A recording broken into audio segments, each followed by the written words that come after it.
bem-vindos à nossa aula de arte. Hoje nós continuaremos a falar sobre a arte gótica. Geralmente, a escultura gótica estava associada à arquitetura. Ela se encontrava nos tímpanos dos portais, nos umbrais ou no interior das grandes igrejas e enriqueciam estas construções. Se tornaram documentos dos aspectos da vida humana mais valorizados no período. Porém, com o tempo e com a prática, mudanças importantes começaram a ocorrer na maneira como se fazia estas esculturas. Os artistas começaram a se preocupar com a maneira que elas deveriam representar a cena desejada de um jeito mais natural, mais fidedigno aos movimentos humanos. E para atingirem essa finalidade, os artistas góticos se voltaram para a escultura desenvolvida pelos artistas gregos. Esta imagem, em particular, demarca toda uma nova aproximação destes escultores. Nela, é possível ver a diversidade de formas e posições projetadas pelo artista para que os corpos realçassem a dramaticidade desejada para este momento sublime. Os drapeados das vestes, um elemento muito utilizado nas esculturas gregas da antiguidade, reapareceram, sutilmente enfatizando a existência de um mundo móvel. Entretanto, o ápice são as faces, nas quais se observam todo o sofrimento e a dor causada por esta morte. Já nesta daqui, se percebe o retrato de dois dos fundadores da Catedral de Naumberg, na Alemanha. A leve torção dos pescoços, a posição das mãos, as dobras das roupas demonstram sucesso no intento de trazer à vida os nobres Eckhardt e Uta. Contudo, a firmeza do olhar e a austeridade da expressão do casal quase convencem que eles foram modelos reais para o escultor, quando, na verdade, as estátuas foram feitas séculos após a morte do casal. Cada vez mais se nota que estes escultores começaram a olhar novamente para a natureza, de maneira que não fossem apenas feitas cópias do mundo real, mas que fossem capazes de aprender a produzir imagens convincentes. E neste ponto é importantíssimo diferenciar a escultura grega da escultura gótica. Os artistas gregos do século V a.C. estavam interessados principalmente em como construir as representações de corpos belos e perfeitos. Para os artistas góticos, todos os truques e métodos eram meios de se atingir uma finalidade, que era contar a santidade da história de um modo mais movimentado e, portanto, mais convincente. No século XIII, trabalhar para as catedrais foi a principal tarefa que estes escultores tinham. O trabalho de Giovanni Pisano também somam aos indícios de retorno e estudo dos métodos escultóricos gregos. Tanto o baixo relevo com a temática da crucificação, quanto a imagem da Virgem com o menino, desvelam como a reincorporação do movimento de forma natural foi um ingrediente importante para o desenvolvimento da escultura gótica, para que esta atingisse o grau máximo de dramaticidade, permitindo assim ao espectador captar a beleza da mensagem que se procurava passar. A ausência de tímpano, coluna ou parede na escultura da Virgem apenas reforçam o estudo atento de Pisano sobre as esculturas greco-romanas do período clássico. O outro pisano, porém Nicola, foi mais um artista que bebeu da mesma fonte. A sua Anunciação esculpida no Batistério de Pisa não delimita exatamente onde começa a Anunciação, a adoração ou o nascimento. Porém, deixa claro que a postura, os gestos, as roupas e até mesmo os animais em cena são resultados de estudos sobre os métodos greco-romanos para mostrar a forma do corpo sobre o drapeado das roupas e fazer suas figuras parecerem dignas e convincentes ao mesmo tempo. Essas mudanças ocorreram de modo desigual dentro do continente. No século XIII, a França era o lugar mais rico e importante da Europa, tornando Paris o centro intelectual do mundo ocidental. A Itália, a essa altura politicamente partida, respondeu com atraso às ideias e métodos dos grandes construtores de catedrais franceses, ao contrário dos alemães e dos ingleses. E este mesmo comportamento é possível notar em relação às esculturas e pinturas. As cidades italianas eram muito mais influenciadas pelo contato próximo com o Império Bizantino que pela produção francesa.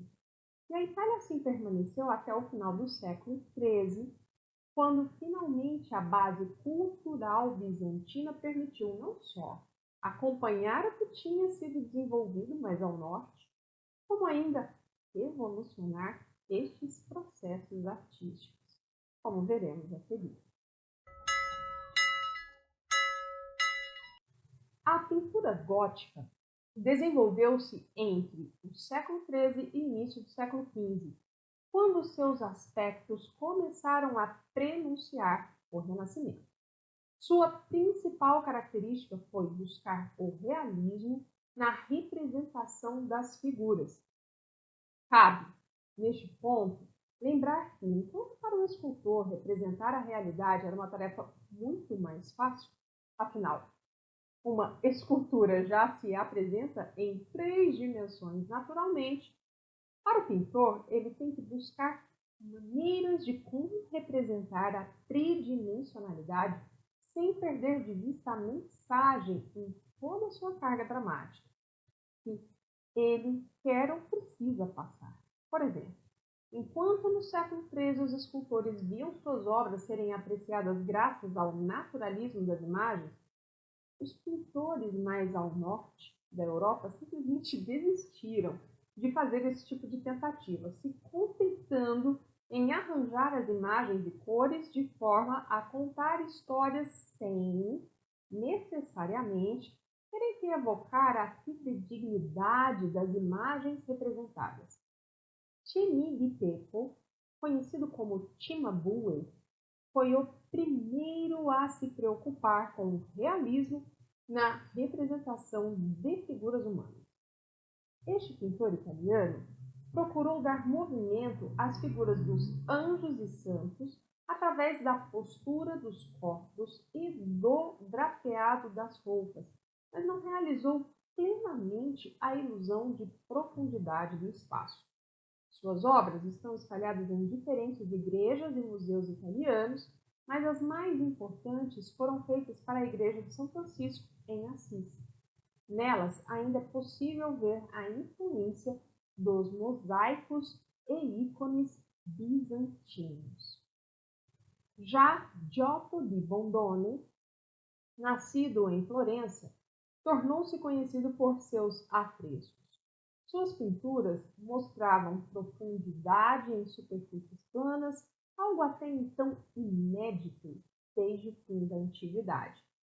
Ele mudou a concepção de pintura da época ao refletir sobre posições, gestos, distâncias e como colocá-las no campo pictórico de maneira que elas fossem verossímeis de fato, bem mais do que simples descrições das palavras faladas.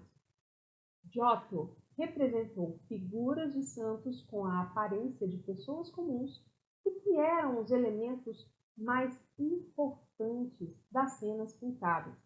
Em muitas delas, os humanos foram pintados maiores que os elementos da natureza, como árvores e até montanhas, aumentando a noção de profundidade e tridimensionalidade que começava a ser retomada. Além dos afrescos, a pintura gótica também foi realizada em quadros e retábulos. Eles são painéis de madeira que podem ser fechados uns sobre os outros e abertos durante as celebrações religiosas. Os retábulos recebem nomes específicos de acordo com a quantidade de painéis que possuem. Díptico, para 2 painéis, tríptico, para 3 painéis, políptico, para 4 ou mais painéis. Os irmãos flamengos Van Eyck produziram obras que iniciaram a fase renascentista da pintura flamenga, tal o realismo e a riqueza de detalhe. Em A Adoração do Cordeiro, por exemplo, se nota a riqueza de detalhes em todos os elementos. Também é visível o abandono da miniaturização com a abertura da pintura para o mundo exterior e a revelação de efeitos que a atmosfera e as diferentes distâncias causam na percepção visual dos seres representados e dos próprios espectadores. Esta riqueza de detalhes também aparece em O Casal Arnolfini, um retrato a vida de um rico comerciante e de sua esposa. A representação dos personagens e do ambiente é tão minuciosa que o espelho ao fundo reflete todo o quarto, permitindo uma visão completa do ambiente pelo espectador. Já em Nossa Senhora do Chanceler Rollin, a paisagem urbana é documentada neste trabalho de perspectiva. De modo geral, as pinturas de Van Eyck demonstram o quanto o centro da vida social tinha se modificado no século XV e parecem anunciar as mudanças que viriam a seguir. Entre os séculos XII a XV, a arte também se desenvolveu em objetos preciosos, feitos de marfim, ouro, prata, decorados com esmalte, em manuscritos ilustrados. Os manuscritos eram feitos em várias etapas e dependiam do trabalho de várias pessoas. Feito de pele de cordeiro ou vitela é o mesmo que bezerro, tinha a mesma função do papel. Primeiro, curtia-se o couro, depois, cortava-se suas folhas, que recebiam o nome de velino, no tamanho do livro que se pretendia escrever, e os copistas transcreviam os textos sobre as páginas já cortadas. Nessa última tarefa, alguns espaços eram deixados em branco. Eles eram preenchidos por ilustrações, cabeçalhos, títulos e capitulares, que são letras maiúsculas com as quais se iniciavam os textos, e eram feitos por um artista. Este trabalho decorativo ganhou o nome de iluminura. Uma das mais conhecidas é o Saltério de Ingeborg, feito aproximadamente em 1195 para a princesa dinamarquesa Ingeborg. A qualidade de trabalho do ilustrador é vista no drapeado das vestimentas, no desenho anatômico do corpo humano, na combinação das cores. Já a produção da Bíblia moralizada era uma Bíblia que apresentava somente passagens dos textos sagrados acompanhados das ilustrações. Também contribuiu para a produção de iluminuras. Um exemplo é a Bíblia de Toledo, cujas páginas estão divididas em 4 colunas, sendo 2 de textos e 2 de ilustrações. Ao todo, cada página tem 8 parágrafos, sendo que cada ilustração corresponde a um livro.